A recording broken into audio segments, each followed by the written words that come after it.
The Galactic Council sat in silence as the final vote was counted, and every species present knew what it meant and what would come next. And yet no one spoke for a long time because the air itself seemed heavy and tense as the words were displayed. Before them, that humanity was to be placed under control for their own good, as the Council called it. But everyone knew it was enslavement, and no one wanted to say that word aloud because it sounded cruel and wrong. But the older races had made their decision, and now there was no turning back because they were afraid, and fear guided their actions more than reason ever could. And they feared the humans more than they would ever admit, because humans were growing fast in power and numbers, and in a few decades they would be equal to the oldest species, and that was something the Council could not allow. So they hid behind their polite laws and their words about stability and peace and balance. But all of it was a lie, and the humans would soon learn what the Council had planned for them. On Earth, the message came like a storm across every channel and every screen, and people froze when they saw the seal of the Galactic Council appear before the world, and the statement that followed declared that humanity was to be placed under direct supervision of the Council to ensure cooperation with the greater good. And the words were formal, but the meaning was clear. They were being enslaved under the banner of peace and order, and across the cities and colonies of mankind, anger and fear spread like fire. And yet among that chaos there was something else rising too, something older and stronger, and it was defiance, because humans had always fought when cornered, and this time they were not alone. They had colonies across Mars and Luna and the moons of Jupiter, and ships that reached the far edges of the solar system, and for the first time all of humanity felt united in a single purpose, because they would not kneel. President Laura Bennett stood in front of the cameras inside the hall of the United Earth Government, and she looked calm even though she had not slept for 2 days. And her advisors whispered behind her, telling her to choose her words carefully, because the wrong ones could bring war. But she already knew what she would say, and when she spoke, her voice was steady and quiet, but carried across every home and colony as she said, "We will not kneel," and those 4 words spread faster than any weapon could, and across the stars every listening outpost in Council world heard them too, and they understood that humans were not going to obey quietly. And that was the beginning of something no one could stop. Far away on Mars, Commander Ethan Carter watched the broadcast from his office in the Orbital Defense Center, and he smiled faintly because he had served in many missions and seen humanity at its worst and best, and he knew what those words meant. They meant there was no going back, and he opened a secure channel to the hidden stations beyond Neptune, and said it is time, and the engineers and pilots who heard him began their silent preparations, because they had been building something for years, in secret, something powerful and hidden, something that could change the balance of power if ever needed. And now that time had come. Dr. Amanda Price stood inside the research dome on Europa, watching the icy landscape outside as her team worked in silence, and she knew what was coming, too, because her project was no longer just a scientific dream. It was now the core of human survival. She had created the first working form of quantum communication, a system that could not be jammed or intercepted, and it would allow human ships and colonies to stay connected no matter how deep into space they went. And she worked without rest because she understood that information and unity would be humanity's greatest weapon in what was coming. And when she looked at her reflection in the glass, she whispered quietly, "We will not kneel in the Great Hall of the Galactic Council." The alien leaders debated their next move, and most of them believed the humans would eventually surrender, because no young race could stand against the united fleets of the galaxy. And yet a few among them warned that humans were different. They had seen them fight before, seen how they adapted and learned, and one elder of the Thalran species said, "If we push them too far, they will change the game itself." And no one listened because the vote had already been made, and preparations for the enforcement fleet had already begun, and the Vurak Armada volunteered to lead it, eager to teach the humans a lesson about their place in the order of things on Earth and Mars and Luna.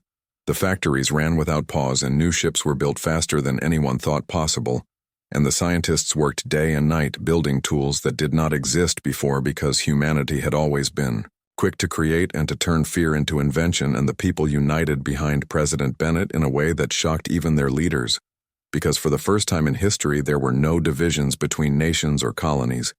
Everyone was simply human, and every worker and soldier and scientist knew what they were fighting for, because it was not land or power or glory. It was freedom and survival, and that made them unstoppable. Weeks passed, and the council sent more messages demanding surrender, and every time they were ignored, and every time the humans grew stronger in silence because they were preparing something far beyond the council's understanding. And in secret meetings between President Bennett, Commander Carter, and Dr. Price, a plan was formed, a plan that would not only defend Earth but also change how the galaxy itself worked. Because humanity had learned one thing from centuries of struggle, that the most powerful weapon was not a gun or a ship. It was the ability to adapt faster than the enemy could understand. And that was exactly what they were doing. One night on Luna, as the stars shimmered above the domed cities, Commander Carter looked at the Earth rising over the horizon and thought about what was coming.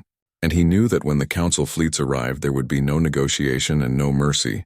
And yet he did not feel fear because he believed in the people working behind him, and in the quiet brilliance of Dr. Price, and in the resolve of President Bennett, and in the fire of every human heart that refused to bend. And he whispered to himself, "We will not kneel back on Earth." The president watched the reports from every colony and saw progress that no other race could have achieved in such a short time, and she knew that humanity was changing, that they were no longer just a people from one small world. They were now a force that could shape the stars, and she also knew that the council could not understand that change because they still believed in control and domination. And that would be their mistake, because humanity had never followed those rules. They made their own. And as the sun rose over the capital city, she felt something deep within her shift, a calm certainty that the days of submission were over, and that from this moment forward humanity would fight, not with rage but with purpose and unity. And she whispered again the words that started it all. "We will not kneel." The council fleets moved slowly through the outer rim systems as if to remind everyone of their power. And every broadcast from the great ships carried the same message, that humanity must surrender or be brought under control. And across the stars, that message was repeated again and again as a warning. But no one on Earth or the colonies listened because they were busy building, preparing, and planning. And while the council gathered their armada, the humans worked quietly and without pause. And their silence made the alien leaders uneasy, because silence from humans never meant weakness. It meant they were thinking. Commander Ethan Carter stood in the command center of the Neptune station, surrounded by the hum of machines and screens, filled with data, as his crew worked with quiet focus because they all knew the time was coming. And beyond the ice and gas of Neptune, hidden among the dark rocks, were the stations that no one in the council knew about, connected by tunnels and shielded from sensors, each one filled with new ships and weapons built not for conquest, but for survival. And Carter moved through the halls, speaking to his officers in calm tones, reminding them that fear was the enemy, and that unity was their shield. And though he looked composed inside, he carried the weight of every life that would soon depend on the choices he made. Dr. Amanda Price sat at her console inside the Europa Research Dome, surrounded by cables and glowing instruments, as she and her team tested the quantum communication system again and again, because it had to be perfect. One error, and the entire network could collapse under pressure. And she watched the readouts carefully as the signals jumped from Earth to Mars to Luna and back again, faster than light and without any interference. And when the data returned flawless, she let out a slow breath, because it meant humanity now had something. No other species had a system that no one could spy on, and no one could shut down. And she knew this would be the line between survival and defeat. And when one of her young assistants asked her if she thought they could win, she smiled faintly and said, "We already have an edge on Earth." President Laura Bennett stood before the Council of Advisors in the underground command room, where walls of screens showed updates from every colony and factory, and every report brought the same message: progress and unity. And she felt something growing that she had never seen before. Not just strength, but belief, because humanity had finally understood what it meant to stand together. And she listened as her generals spoke of defense lines around Mars and fleets hidden in asteroid belts. And she approved every plan because she trusted her people, and when she looked around the room, she saw no fear in their eyes, only determination, and that gave her more courage than any weapon ever could. The first phase of their plan was to prepare for communication dominance, because every council fleet depended on shared networks that guided their formations and controlled their systems. And if humanity could disrupt that, they could fight without firing a single shot. and Dr. Price had already begun the next step of her work, creating a network that could silently infiltrate the council channels and feed them false information, while keeping human communications invisible, and she worked with small teams from Mars and Luna and even some rogue programmers from the colonies. Beyond Jupiter, people who had once been outcasts now working together because they understood that every mind mattered in this fight. On Mars, the shipyards glowed under the red light of the planet as engineers built new vessels at impossible speed, and Commander Carter visited them often to see progress and to speak with the workers who sometimes looked at him with tired faces but steady eyes because they knew they were part of something far greater than themselves. And one evening he stood on the edge of the docking platform watching a new cruiser take flight for its first test run, and he thought about the council fleets moving slowly toward them, and he felt no fear, only pride in the people who refused to break. Meanwhile, on the far side of the galaxy within the council chambers, the alien leaders began to argue among themselves because the humans had not responded the way they expected, and the silence felt like a trap. Some said they should wait, others demanded to attack immediately, and the Vurak commander leading the fleet insisted that delay showed weakness, and that swift punishment would remind the humans of their place. And so it was decided that the Armada would move into the Sol system and enforce the decree, and the Council voted again this time to approve full occupation.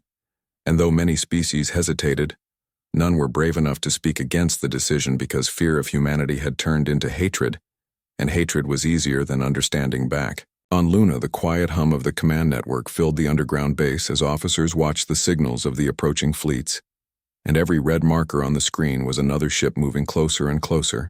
And Commander Carter stood before the display knowing that the moment they crossed the outer markers the plan would begin, and he ordered every station to prepare for silent defense mode, which meant they would vanish from scanners and go completely dark and across the human network. Stations and ships obeyed instantly as the system created by Dr. Price linked them all together without a single delay, and Carter whispered to himself, "It begins."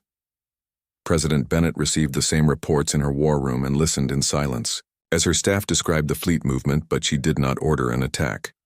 She waited because she wanted the council to take the first step, and when her military advisor asked if they should warn the colonies, she shook her head and said, "No, not yet. Let them think we are afraid, because the longer they believe that, the more they will underestimate us."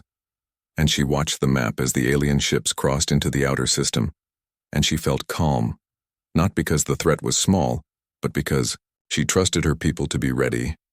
On Europa, Dr. Price monitored the quantum network and watched as the first signals from the council fleets entered the human systems, and her screens flashed with coded warnings as the infiltration systems began to activate, and one by one the council communication relays began to fail.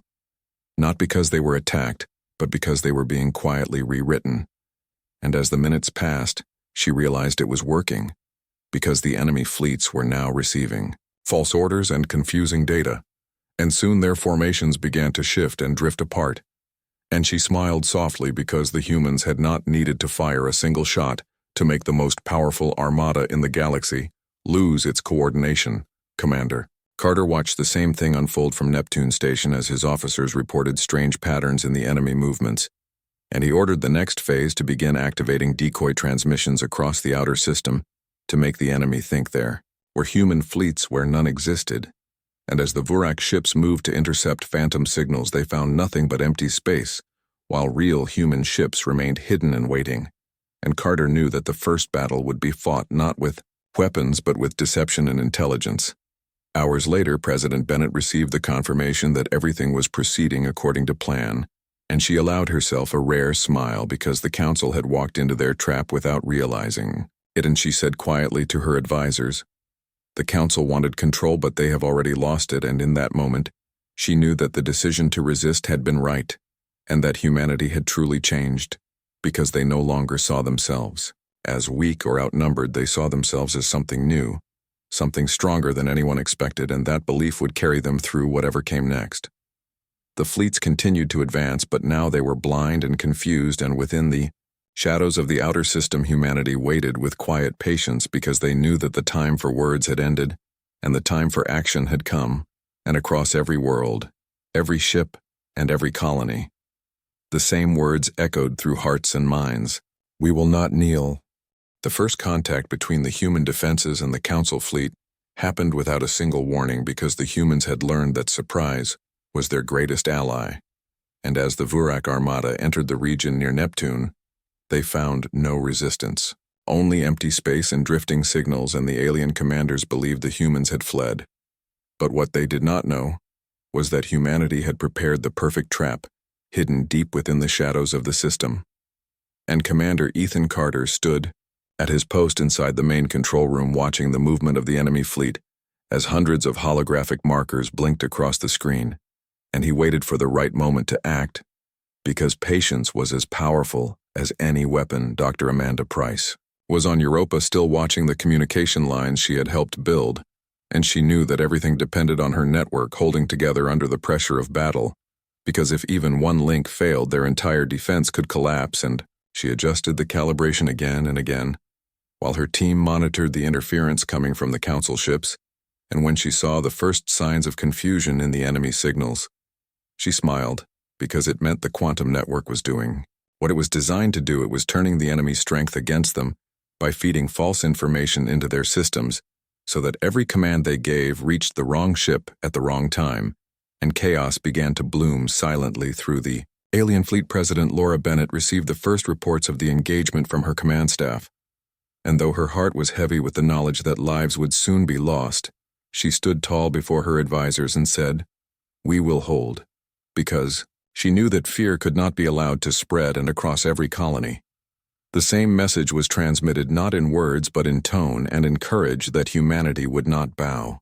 And when the news reached the civilian networks, people everywhere stopped what they were doing to listen, because for the first time they were hearing that the Council was not invincible, that the mighty fleets of the galaxy were being outsmarted by the people they had tried to enslave. In the depths of space near Neptune, Commander Carter gave the order to begin the counterattack, and hundreds of small ships emerged from the dark field of the outer system, their hulls coated with materials that made them invisible to normal sensors, and they moved in precise formation, guided by Dr. Price's unbreakable quantum link, each ship knowing its place and its task without delay or error. And when they struck, they did not fire massive weapons or try to destroy the enemy. Instead, they used targeted pulses to disable the control systems of the Vurak ships one by one, until entire formations of the Council fleet went dark, without a single explosion, and confusion turned into panic among the alien crews, who had never seen such tactics before. The humans did not aim to kill, because President Bennett had ordered from the start that this was not a war of destruction, but of proof that humanity would not be ruled, and that they could defend themselves without losing what made them human. And when the first Vurak ships began to surrender rather than continue fighting, it sent shockwaves through the Council communication channels, and the remaining commanders tried to regroup, but their messages were still being scrambled by the quantum interference that Dr. Price maintained, and so every new order became a mistake, and every attempt at coordination failed.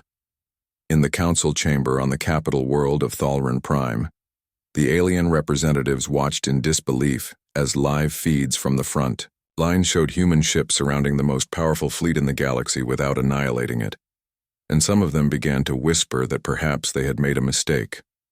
Perhaps the humans were not the threat they had feared, but rather a mirror, showing them their own corruption and arrogance. But others refused to accept it, and demanded that reinforcements be sent, and that the humans be crushed completely. Yet, even as they spoke, they knew it was too late, because the balance had already shifted on Europa. Dr. Price received a message from Commander Carter, telling her that the first wave was over, and that the enemy had been contained, and she felt an immense relief wash over her.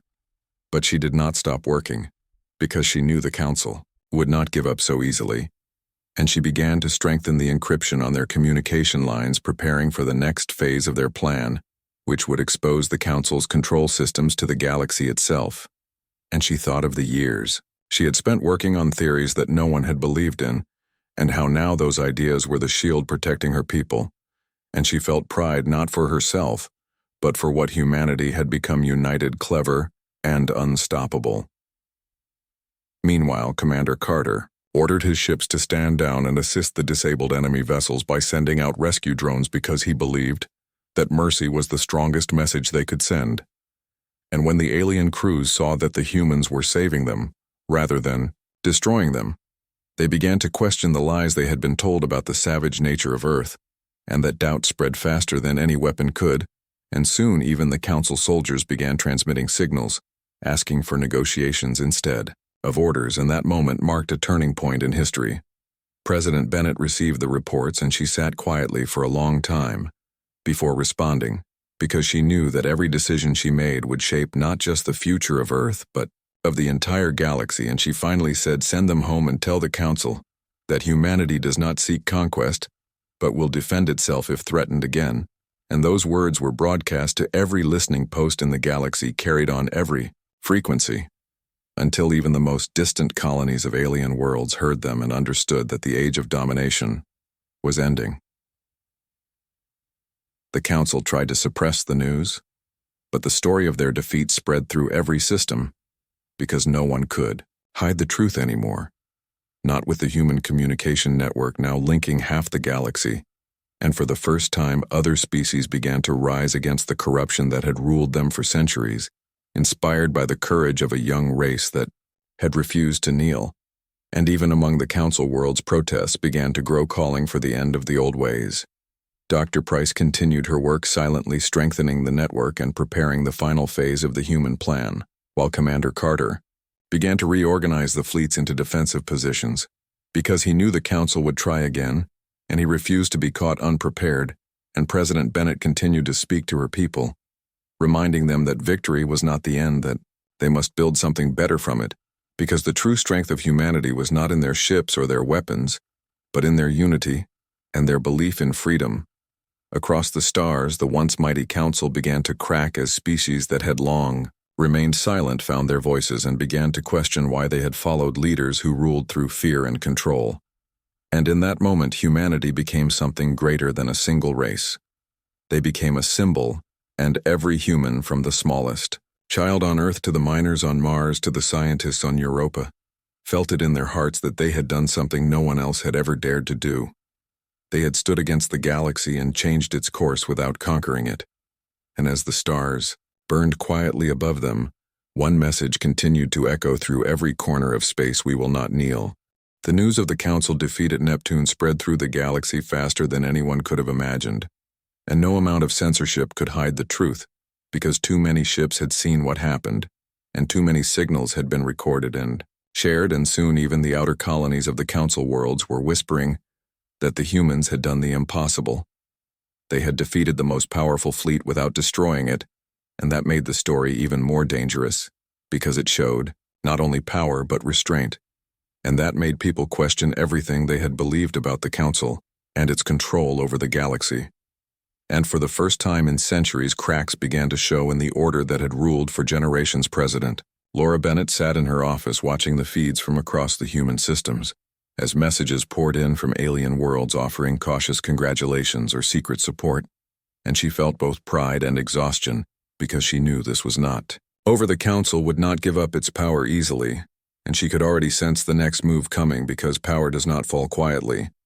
It tries to strike back, and she called Commander Ethan Carter and Dr. Amanda Price into a secure communication meeting, and when they appeared before her, she said, "We won the first battle, but the real war will be for the truth." And both of them understood what she meant, because destroying fleets was simple compared to changing minds. Dr. Price had been preparing for this moment. She had already begun designing the protocol that would expose the corruption of the Council to the entire galaxy, using the same communication network that had saved them during the battle, and she called it the Light Code, because it would bring light to every shadow and reveal every hidden deal and every lie. And when she explained her plan, President Bennett listened carefully and then gave her approval, because this was not just a defense, it was a revolution through information, and it would change the galaxy forever. On Mars, the shipyards continued to build and repair, but now the focus had shifted from weapons to infrastructure, because humanity was preparing not for war, but for survival in the chaos that would follow. And Commander Carter oversaw everything with the same calm patience he always had. knowing that the best way to win was to stay ready for whatever came next. And as he walked through the construction yards, the workers saluted him, not because he demanded it, but because they respected him as one of their own, and he reminded them again that they were not fighting for domination but for peace, and that was what made them strong. Meanwhile, on the council capital world, the leaders argued endlessly, as reports came in from their colonies that uprisings had begun, and that their own citizens were demanding change, and some even asked to open talks with Earth to learn how the humans had built such unity. But the older species in power refused.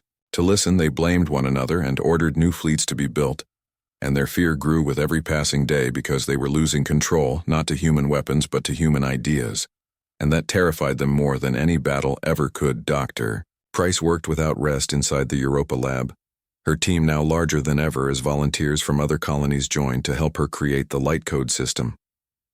She was tired, but she kept going, because she knew that the truth was the only thing that could end the cycle of control. And as she looked at the streams of data flowing across the screens, she realized how deep the corruption of the council went, because every transaction, every order, every vote was filled with lies and manipulation. And when the system finally reached full power, she took a deep breath and activated the first test. And within seconds, the council's private archives were visible to half the galaxy, and the reaction was instant. Across the stars, people saw what their leaders had done: the hidden deals, the betrayals, the decisions that had doomed entire worlds for profit or power, and the outrage that followed was unlike anything in history.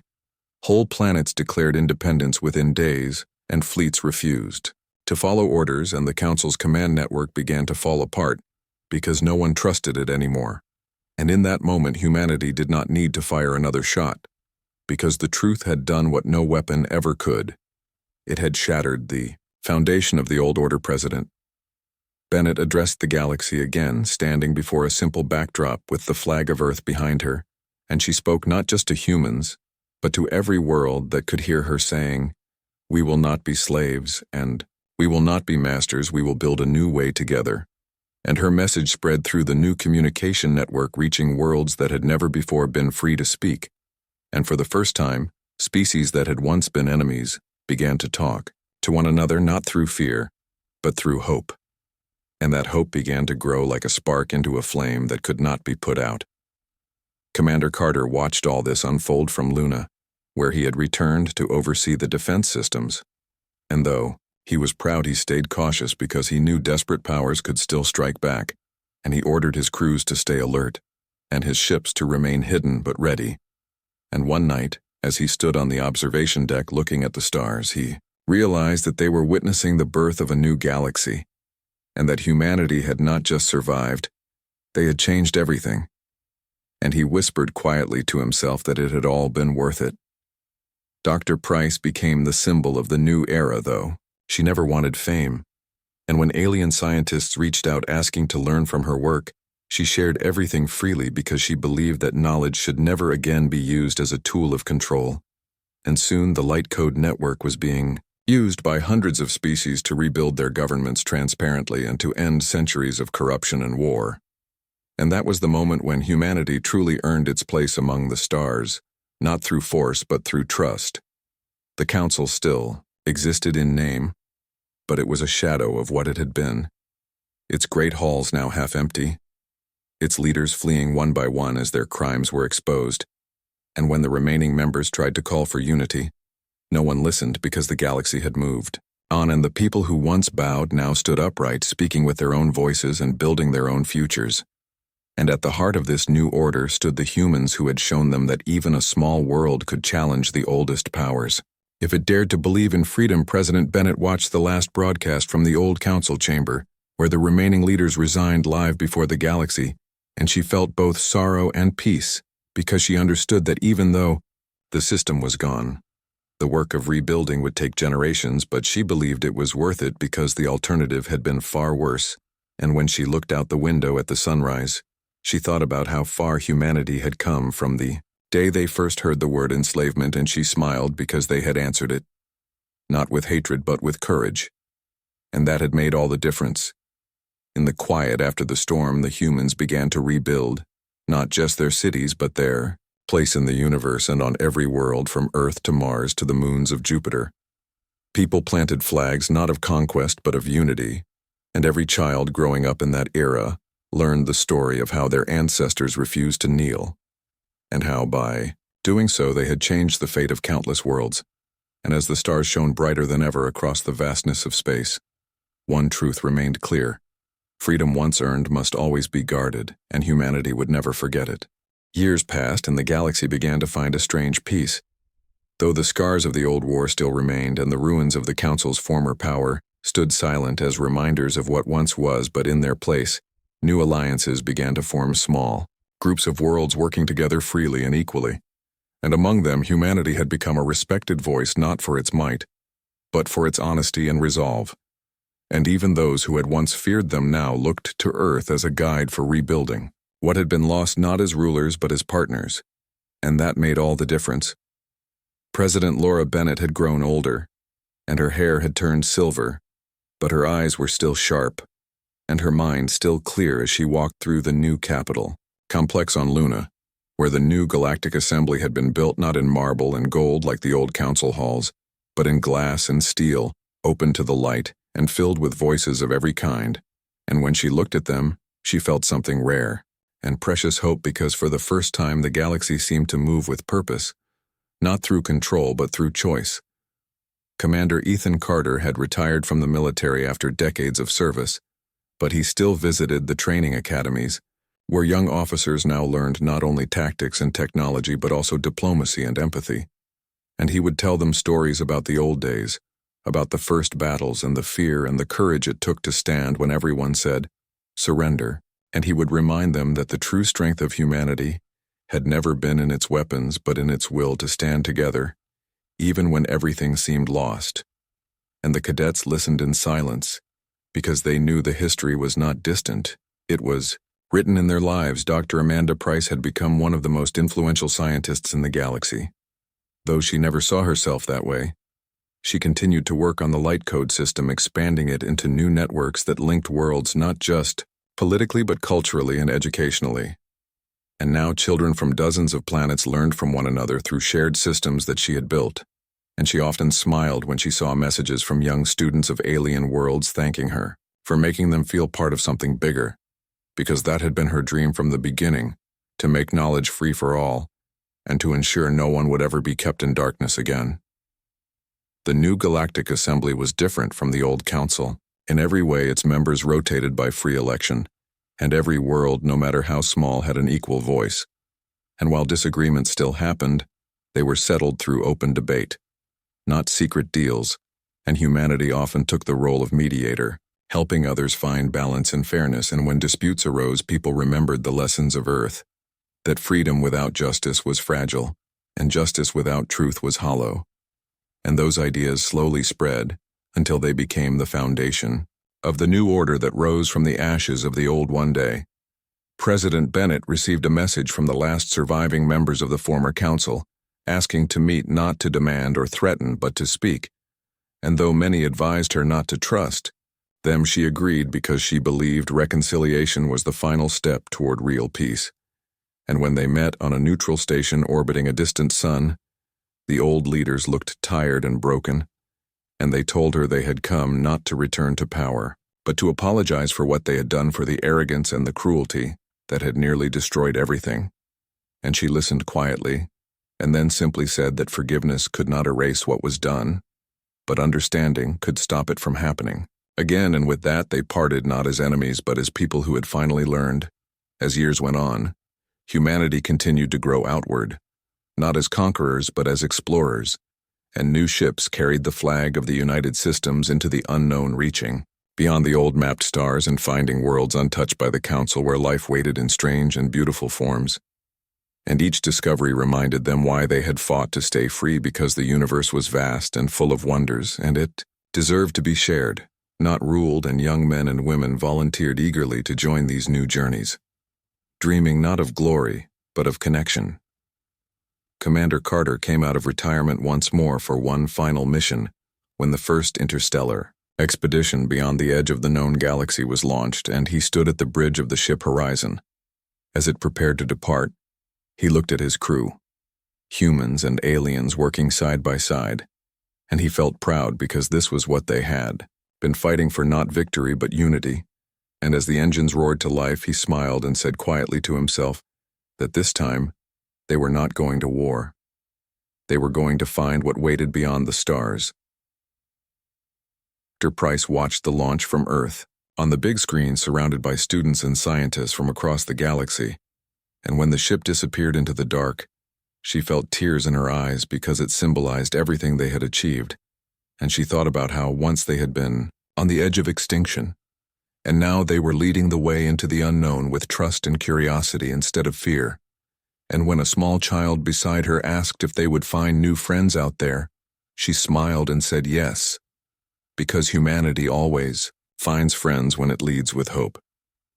Years later, when President Bennett passed away at the age of 90, her funeral was attended by representatives from every world in the assembly, and they spoke of her not as a ruler, but as a leader who had believed in freedom and had guided them through the storm. And when her flag-draped coffin was carried to its resting place on the moon, 1,000 ships lit their engines in salute across the night sky, visible even from Earth, and it was said that, for one night, the stars themselves seemed to shine brighter as if honoring her memory.